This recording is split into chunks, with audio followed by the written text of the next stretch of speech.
Assalamualaikum warahmatullahi wabarakatuh. Jumpa lagi dengan saya di channel Ani UMT. Pada kesempatan ini, saya akan bahas tentang analisis bivariat data kategorik dan numerik uji ANOVA. Tapi sebelum itu, tolong dukungannya supaya video ini lebih berkembang lagi dan bermanfaat juga untuk yang lainnya. Jangan lupa memberikan like, subscribe, and share video ini. Terima kasih. Untuk pembahasan uji ANOVA ya dengan data kategorik numerik ya, sebelumnya kita telah membahas pembahasan ini di perkuliahan biostatistik. Namun ya pengolahan datanya itu dengan cara manual. Kalau di analisa data ya, pengolahan datanya kita gunakan secara SPSS. Nah, untuk pemilihan jenis uji dilakukan dengan memperhatikan jenis data yang digunakan. Yang kita perhatikan itu adalah jumlah sampel maupun hubungan antara variabelnya.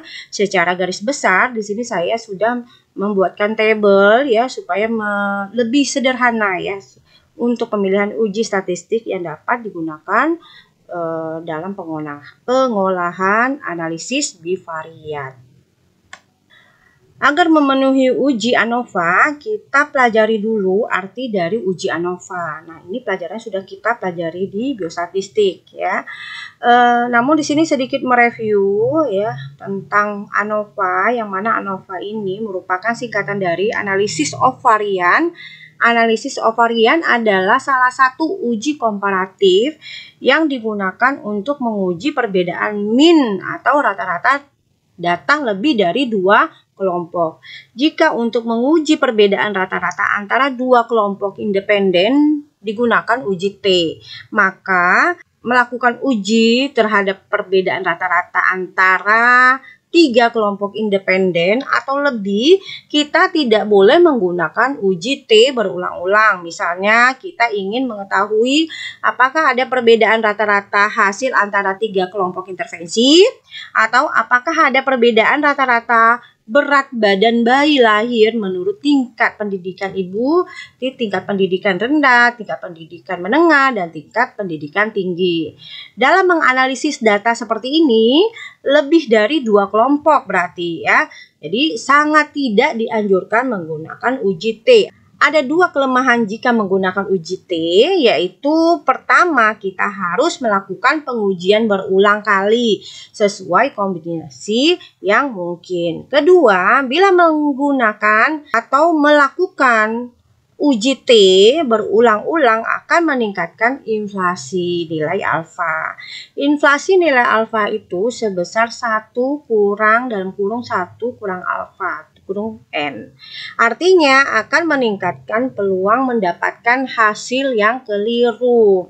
Nah, untuk mengatasi masalah tersebut, maka uji statistik yang dianjurkan atau uji yang tepat adalah menganalisis beda lebih dari dua mean kelompok independen. Adalah uji ANOVA atau juga disebut dengan uji F. Analisis varian atau ANOVA mempunyai dua jenis, yaitu pertama analisis varian satu vektor atau one way ANOVA, dan yang kedua adalah analisis varian dua vektor atau two way ANOVA. Pada kesempatan ini, karena sesuai dengan pembahasan kita di analisa data, maka di pertemuan kali ini atau video ini saya hanya akan membahas analisis varian satu vektor atau one way ANOVA. ANOVA one way atau one way ANOVA digunakan apabila hanya ada satu faktor yang diamati, sedangkan apabila faktor yang diamati itu lebih dari dua digunakan uji ANOVA two way. Sebagaimana uji parametrik pada umumnya, maka pada uji ANOVA terdapat beberapa prasyarat yang harus dipenuhi melalui uji asumsi, yaitu uji normalitas data atau data terdistribusi normal. Jadi kita harus uji normalitas dulu, apakah data kita itu berdistribusi normal atau tidak. Kalau misalnya normal, berarti kita menggunakan uji parametrik. Kalau tidak normal, berarti kita menggunakan uji non parametrik, ya sesuai dengan uji statistiknya. Dan variasi sama ya, ini juga salah satu uji normalitas ya. Uji varian sama ini kita sebut juga dengan uji homogenitas. Beberapa asumsi yang harus dipenuhi pada uji ANOVA adalah pertama, sampel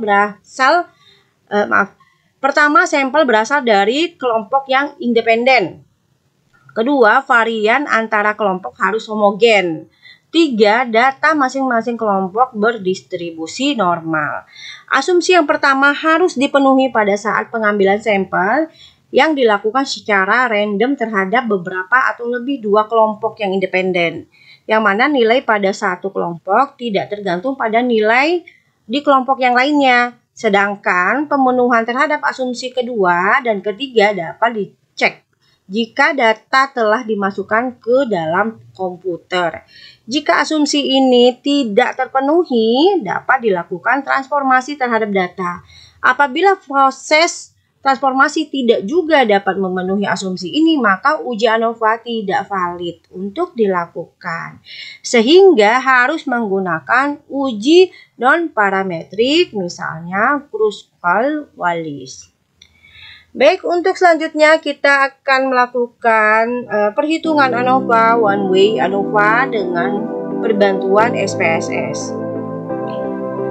One way ANOVA pada dasarnya bertujuan untuk menguji pengaruh satu variabel bebas terhadap variabel terkait melalui adanya perbedaan variabel terkait pada kedua kelompok sampel. Misalnya satu penelitian berjudul pengaruh model pembelajaran blended learning, e-learning, dan luring terhadap hasil belajar biostatistik pada mahasiswa keperawatan Universitas Muhammadiyah Tangerang. Pengujian one way ANOVA dilakukan dengan langkah-langkah sebagai berikut. Kita terapkan. Pertama, data kita entry, ya, atau entry data ke dalam komputer, ya. Data-data ini telah saya siapkan. Teman-teman silakan olah, masukkan ke dalam komputer, ya. Nanti saya kirim data dalam bentuk Excel, ya, pada deskripsi video di bawah ini. Data tersebut selanjutnya diinput ke worksheet SPSS dengan mengcopy data pada Microsoft Excel lalu paste pada worksheet SPSS. Untuk data hasil belajar biostatistik diinput dalam kolom nilai atau variabel nilai. Untuk kelompok siswa diinput pada kolom kelas dengan mengisi kode 1, 2, dan 3. Jadi yang satu ini kita berikan kode blended, yang kedua adalah e-learning, yang ketiga adalah luring, ya, sebagai mewakili ketiga kelompok siswa. Untuk skor hasil belajar biostatistik dari siswa yang berasal dari kelompok eksperimen diberikan kode 1 dan 2. Sementara untuk siswa yang berasal dari kelompok kontrol diberikan kode 3. Hasil input data SPSS, ya, dapat terlihat pada gambar di bawah ini. Atau seperti ini, ya, kita olah bersama-sama. Sebelum dilakukan uji hipotesis, terlebih dahulu dilakukan uji prasyarat analisis. Adapun uji prasyarat analisis untuk one way ANOVA adalah uji normalitas dan uji homogenitas. Nah, untuk uji normalitas dilakukan untuk pengujian apakah data berasal dari populasi yang berdistribusi normal atau tidak. Dari contoh penelitian di atas, data yang diuji normal adalah data tentang hasil belajar biostatistik siswa, baik yang diajarkan dengan metode pembelajaran blended learning, e-learning, maupun yang diajarkan dengan luring. Langkah-langkah uji normalitas dengan SPSS secara lengkap telah dipaparkan pada pemaparan sebelumnya, baik di mata kuliah biostatistik maupun ANDAT. Kemudian untuk uji homogenitas dilakukan untuk menguji apakah kedua kelompok data memiliki varians yang homogen atau tidak. Langkah pengujian homogenitas dapat dilakukan secara bersamaan dengan uji hipotesis. Nah, langkah-langkah uji homogenitas dengan SPSS secara lengkap dipaparkan pada pemaparan sebelumnya juga pernah. Nah, di sini juga bisa kita terapkan juga nanti. Kemudian untuk langkah pengujian dengan SPSS, pengujian yang pertama, pengujian ANOVA ya, langkah yang pertama pengujian ANOVA, satu jalur berbantuan SPSS dilakukan dengan langkah-langkah sebagai berikut. Dari menu utama, pilih Analyze, kemudian Component Means, lalu pilih One Way ANOVA. Secara lengkap, langkah tersebut terlihat pada gambar berikut atau video berikut. Dari menu One Way ANOVA, terlihat kotak Dependent List dan kotak vektor perlu diisi variabel. Kotak dependent diisi variabel numerik dan kotak vektor diisi variabel kategorik.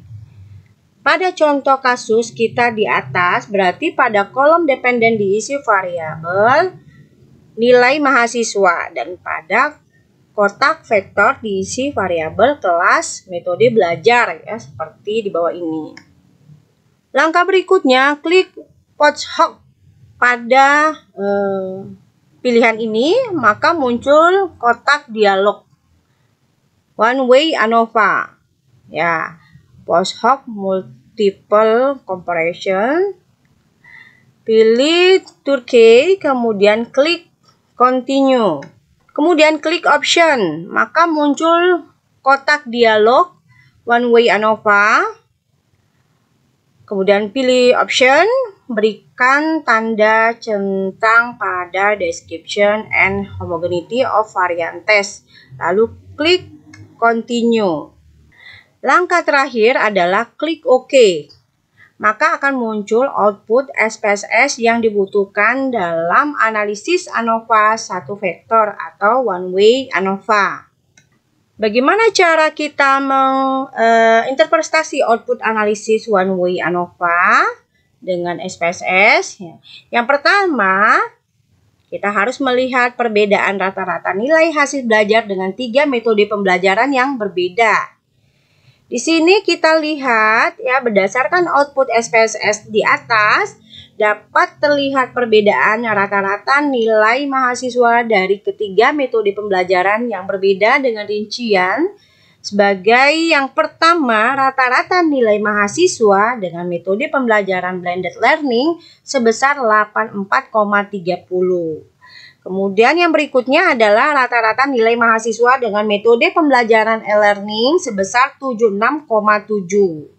Dan rata-rata nilai mahasiswa dengan metode pembelajaran luring sebesar 79,96.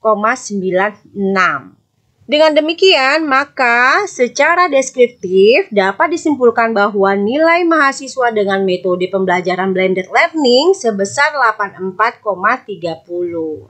Berikutnya kita akan melakukan uji atau menguji kesamaan varian, uji homogenitas ya, kita lihat hasilnya. Di sini test of homogeneity of varian, nilai mahasiswa ya, berdasarkan output SPSS di sini diperoleh angka level statistik sebesar 0,609 dengan signifikasi atau probabilitas setnya sebesar 0,547. Karena nilai signifikasinya 0,547 lebih besar, artinya lebih besar dari 0,05 ya, lebih besar dari alfa. Maka dapat disimpulkan bahwa varian ketiga kelompok kelas dengan nilai mahasiswa menggunakan metode pembelajaran yang kita bandingkan tadi adalah sama atau homogen. Nah, berikutnya untuk interpretasi ANOVA ya, di sini untuk melihat apakah keempat sampel mempunyai rata-rata yang sama atau berbeda ya, kita lihat dengan analisis ANOVA. Dari gambar ini ya, dari hasil output ini ya, dasar pengambilan keputusan dalam analisis ANOVA. Pertama, jika nilai signifikasi setnya atau SIG-nya itu lebih dari 0,05, maka rata-ratanya sama.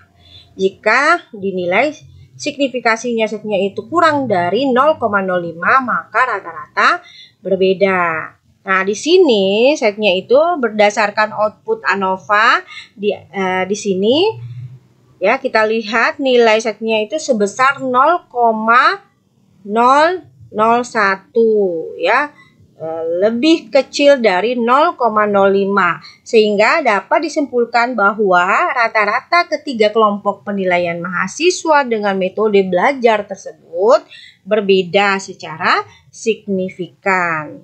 Yang berikutnya adalah interpretasi kelompok mana saja yang rata-rata nilai mahasiswa sama dan tidak sama, atau test post hoc ya. Di sini kita lihat di output, tabel output multiple comparison ya, dependent variable nilai mahasiswa. Di sini kita lihat pengujian Turkey HSD adalah pengujian perbandingan jamak ya. Perbandingan jamak ini untuk menentukan apakah tiga rata-rata atau lebih berbeda secara signifikan dalam jumlah analisis varian.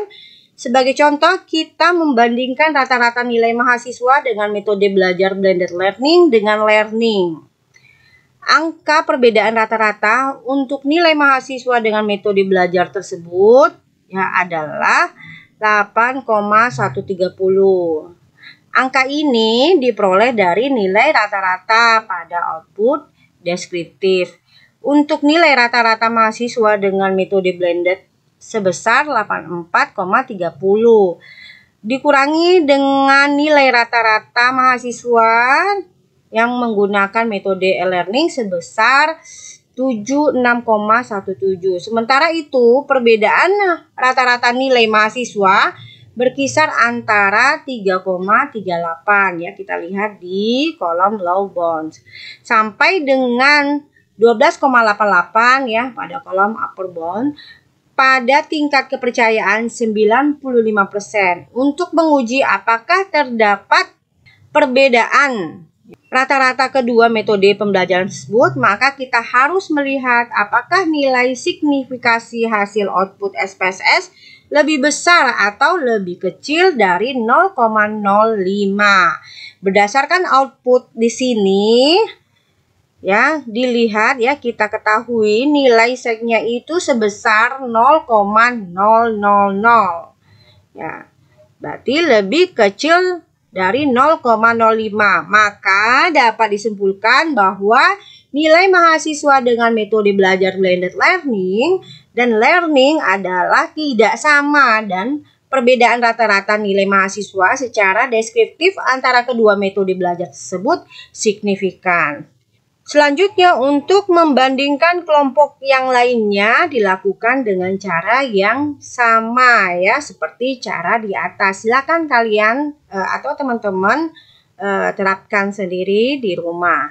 Berikutnya, untuk interpretasi melihat kesamaan rata-rata nilai mahasiswa dari ketiga metode belajar ya. Di sini kita lihat pertama, pada subset 1 kita lihat terdapat data nilai mahasiswa dengan kelas metode belajar e-learning dan luring. Artinya rata-rata nilai mahasiswa dengan kedua metode tersebut tidak mempunyai perbedaan yang signifikan. Dengan kata lain, rata-rata nilai mahasiswa dengan metode e-learning dan luring adalah sama. Yang kedua, kita lihat pada kolom subset 2 terdapat data nilai mahasiswa dengan kelas metode belajar luring dan blended learning. Artinya rata-rata nilai mahasiswa dengan kedua metode tersebut tidak mempunyai perbedaan yang signifikan. Dengan kata lain, rata-rata nilai mahasiswa dengan metode e-learning dan luring adalah sama. Di sini kita akan membuat kesimpulan dalam analisis one way ANOVA.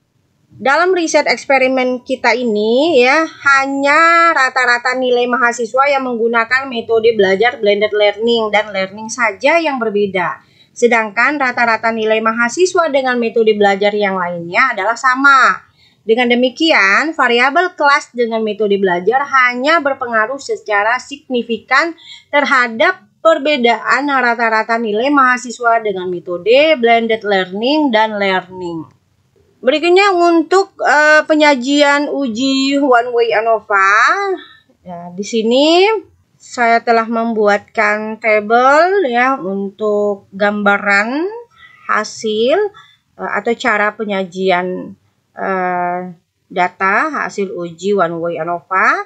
Misalnya tabel ya, silakan bikin tabel titik 1, tabel titik 2. Jadi isi tabelnya harus ada ya, daftar tabelnya. Distribusi nilai rata-rata mahasiswa berdasarkan metode pembelajaran. Ya, untuk variabel itu kelas dengan metode belajar blended learning, learning, dan luring. N-nya itu jumlah sampelnya, kemudian min-nya, kemudian ada standar deviasinya, ada nilai F, ANOVA, dan p-value. Nah, kita jabarkan atau kita interpretasikan hasil tabel tersebut ya. Kemudian kita interpretasikan pada hasil di atas. Terlihat bahwa rata-rata nilai mahasiswa dengan metode pembelajaran blended learning sebesar 84,30. Rata-rata nilai mahasiswa dengan metode pembelajaran e-learning sebesar 76,17. Dan rata-rata nilai mahasiswa dengan metode pembelajaran luring sebesar 79,96. Dengan demikian, maka secara deskriptif dapat disimpulkan bahwa nilai mahasiswa dengan metode belajar blended learning sebesar 84,30. Hasil uji ANOVA memperlihatkan bahwa ada perbedaan yang bermakna pada nilai rata-rata mahasiswa menurut kelas dengan metode belajarnya sebesar nilai p-value 0,001. Berikut untuk tabel signifikasi perbedaan rata-rata nilai mahasiswa menurut kelas metode belajar ya, ini hasil uji Turki. Nah, untuk tabelnya, penyajian datanya ya, penyajian data dalam bentuk tabel kelas metode belajar blended vs e-learning dengan p-value 0,00, kemudian simpulannya tidak sama signifikan, HA diterima, atau kalau misalnya menggunakan H0 berarti H0 ditolak. Nah, yang berikutnya blended vs luring dengan p-value 0,079. Simpulannya sama tidak signifikan, artinya HA gagal diterima. Atau jika kita menggunakan H0 maka H0 gagal ditolak. Nah, berikutnya untuk learning vs luring, p-value 0,144, simpulannya sama, tidak signifikan, artinya HA gagal diterima. Atau jika kita menggunakan H0, maka H0 gagal ditolak. Baik, sekian video kali ini, semoga bermanfaat. Berikut penugasan untuk bisa dikerjakan di rumah ya. Penugasan ini dilakukan secara individu. Baik, terima kasih. Lebih dan kurangnya saya mohon maaf. Saya Iri, wassalamualaikum warahmatullahi wabarakatuh.